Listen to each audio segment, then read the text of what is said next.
Hey guys, it's Anna.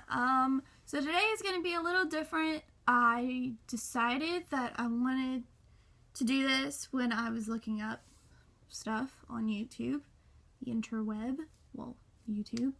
And I just came across a whole bunch of book review videos, and I'm like, oh my god, I have to do something. Because I am a book reader. I love books. I'm a bookworm, and I wish all the time that I had more books put on that bookshelf because I love books. And I just finished reading a book about a week ago or so, and I let my mom read it, so that's why I couldn't do the book review video. But now it's back, so I can do it, and I'm very excited because this book is like nothing I've ever read before. The storyline is kind of the same, but it's also just like completely different. It's like the setting's different. Like it was such a good book. I loved it so much, and there was finally a happy ending. I finally read a book with a happy ending where it was so cute. Yeah, so I may have just given that away. So if you have not read Dream Factory yet, I don't know if you want to watch this review, because I don't know if it's a spoiler for your review. I'm going to try not to spoil anything. So, yeah, in case you didn't notice. The book is called Dream Factory, and it's by Brad Barkley and Heather Kepler. Heather Hepler, sorry, that's H, not a K. So, this was clearly a collaboration of two stories put together. I'm not sure which one wrote which part.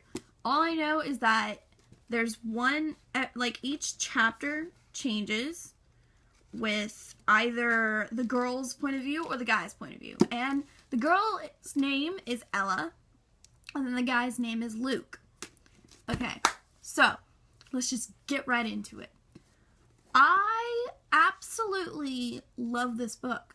I thought it was very good. Let's talk about what it's about first. So basically, Dream Factory is all about how a strike happens at of all places, Disney World. And so now all the workers who were characters like Cinderella, Snow White, Sleeping Beauty, all those kind of characters, fur characters, everyone is on strike. So the Disney, the ones who are higher up there need new characters because all the people who visit Disney World, like all the families and stuff, they go there like every day, so they need new characters like ASAP. So they call all these teenagers to just try out. The girl Ella gets Cinderella, not because she's good. She doesn't even have blonde hair. She has brown hair, and she gets Cinderella because she's the only one who can fit in the costume. And then the other character, Luke, the other main character, Luke, gets the role of Dale, which is the other chipmunk. You know, Chip and Dale, the chipmunks. He's the one with the red nose, goofy expression. And his girlfriend, he has a girlfriend. Luke's girlfriend, Cassie, gets the role of Chip. So it's like Chip and Dale, boyfriend and girlfriend in real life, and then friends forever in, like, you know. And it's really cool to see how that goes. And it's just really interesting. And then Prince Charming is this guy Mark. Well, the new Prince Charming is this guy Mark, because Prince Charming has been having to be recast over and over again because they just, you know, I don't know, Prince Charming just doesn't stay. But when Mark comes along, he finally does stay. And then he starts flirting with Ella, and then, you know, Ella and Luke have this kind of bond or connection where you can tell that they like each other. Like, everyone can tell that they like each other. And then Cassie's the kind of girl who's, like, really jealous. She's a bitch. She is. She's just, oh, I hate her. And she's, you know, Luke's the kind of guy who's spoiled at home. He's got his whole life planned for him already, but it's not what he wants. Everyone's like just everyone else who's a teenager at Disney is like trying to understand what they're going to do when they're done. And he already knows what he's going to do because it's already been planned for him, and he doesn't want it that way. But everyone else is like, dude, you're like, this is a big job. This is a big opportunity. Why would you pass this up? And then Ella is like the only one who understands him. And then Ella is the kind of girl who just, she doesn't know what she's doing. She lost her brother, I think a few years back or so. And, you know, she lost her parents because her parents, once the brother died, they moved away. So they're, like, out of continent. I think they're, like, I don't even remember where they are. They're, like, traveling the world or something. They might be in Australia. I think they might be in Australia. But anyway, yeah, so Luke and Ella, like, the way they talk to each other and everything, it's just, like, it's really cute. And it's basically your whole teenage romance where they both have, like, their kind of relationship. Like, he has a relationship. And then she and and then she and Mark are like, it's not really, you know, people see them together, but they don't really, like, say that they're boyfriend and girlfriend.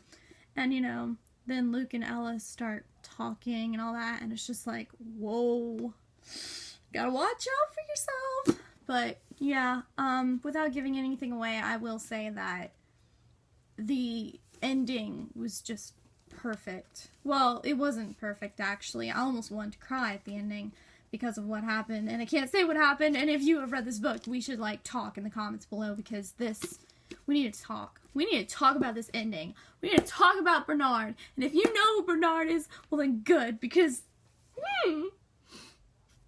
oh, Bernard and Luke. Oh! I probably just gave y'all, like, so many different ideas of what I'm talking about. But no, I really did enjoy this book. It was great. And the next thing I'm going to talk about is this cover. This cover is awesome. Okay, so this is the book jacket itself. Whoa, that's too bright. Can't, like, yeah, this is the book jacket itself. And then it's, you know, pink. It's got the little glass slipper, Dream Factory. This is fuzz. I never knew this was fuzz, which is really cool. And then you take the book jacket off and it's just blue, and I love it. And I don't know, I just love this book. And then the little picture of, like, chipmunk and the shoe. And then you've got, what I love is the chapter things. Because at each chapter, where the number is, they have these gears. And that's so cool, because it's like a factory. And it is a dream factory. They're basically calling Disney Dream Factory. And the basic thing is, like, Ella and Luke don't really believe that all this kind of stuff is real. And, like, a whole bunch of people don't. But then they meet Mark. And Mark's the kind of guy who, like, he's like a little kid at Disney World. And they are at Disney World. But he's, like, he loves this kind of stuff. He's lived for this kind of stuff. His entire family, like, all his dad, his uncles, his grandfathers, they've all done this kind of stuff for years. And so now it's his turn. And he loves it. You know, he lives for it. It's what he lives by. He lives by the fact that Disney, to him, is real. And then all these other people are just like, how do you believe in this stuff? And to be honest, Mark is one of the, oh God, he's one of the, I can't even say this. He's one of the most developed characters throughout the book. Because at first I thought he was going to be a jerk. And then I thought he was just annoying. And then I thought he was just a stupid know-it-all. And just like, and throughout the book, he got better. And then at the end, it was just like, I love you. I love him. I actually love Mark. He's one of my favorite characters. But yeah, the only problem I had with this book, really, was trying to figure out which character was talking sometimes, because it would switch from Ella's point of view to Luke's point of view, and the way Luke described Ella was, like, more mysterious and, like, Luna Lovegood kind of way, and then when Ella would talk, she was, like, all sarcastic and humorous, just like Luke, and so it'd be kind of a little, like, whoa, that's a little confusing. So then I'd have to look back. But, you know, other than that, I think the only thing that bothered me was, I don't even know. There wasn't really much that bothered me. I think that was the basic thing. So if I had to rate this book, I would probably give it a 4 out of 5 because of the fact that I couldn't really decipher the characters sometimes. And there was also the fact that, what was the other fact? And there was also the fact that it was kind of predictable on what would happen, you know. It's basically always predictable, and I still would like a book that's not as predictable. Because even The Fault in Our Stars for me was predictable, and it was kind of upsetting that it was so predictable, but, you know, stuff like that happens.